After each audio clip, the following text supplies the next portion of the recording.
الحمد لله رب العالمين، الصلاة والسلام على خاتم النبيين وعلى آله وصحبه أجمعين، أما بعد فأعوذ بالله من الشيطان الرجيم. بسم الله الرحمن الرحيم.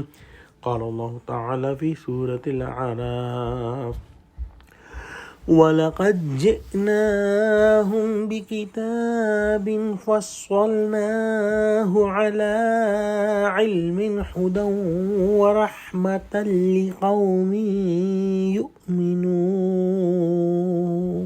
ترجمہ: اور ہم نے ان کے پاس کتاب پہنچا دی ہے جس کو علم و دانش کے ساتھ کھول کھول کر بیان کر دیا ہے، اور وہ مومن لوگوں کے لیے ہدایت اور رحمت ہے۔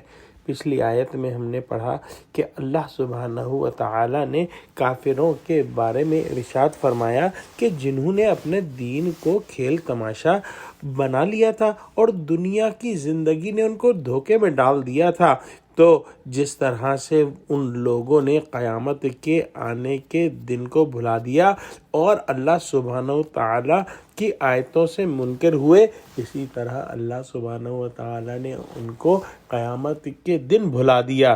اور آج کی آیت میں یہ بیان ہو رہا ہے کہ اللہ سبحانہ و تعالیٰ نے ان کے پاس اپنی کتاب پہنچا دی ہے، قرآن جیسی کتاب کی موجودگی میں، جس میں تمام ضروریات کی عالمانہ تفصیل موجود ہے اور ہر بات کو پوری آگاہی سے کھول کر بیان کر دیا گیا ہے۔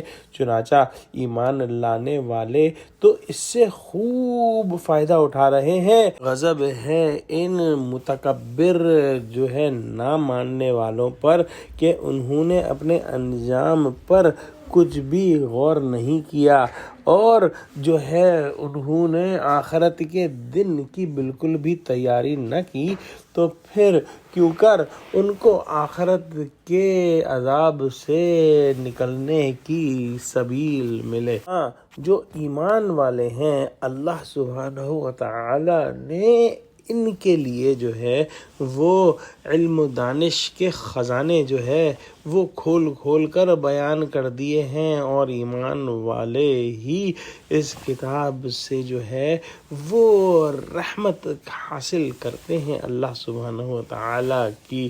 ویسے تو کافر بھی اس کتاب سے فائدہ اٹھا سکتے ہیں، لیکن اخروی فائدے کے لیے ایمان ضروری ہے، اور ایمان والے اللہ سبحانہ و تعالی کی رحمت کے سائے میں جنت میں داخل ہو جائیں گے انشاءاللہ۔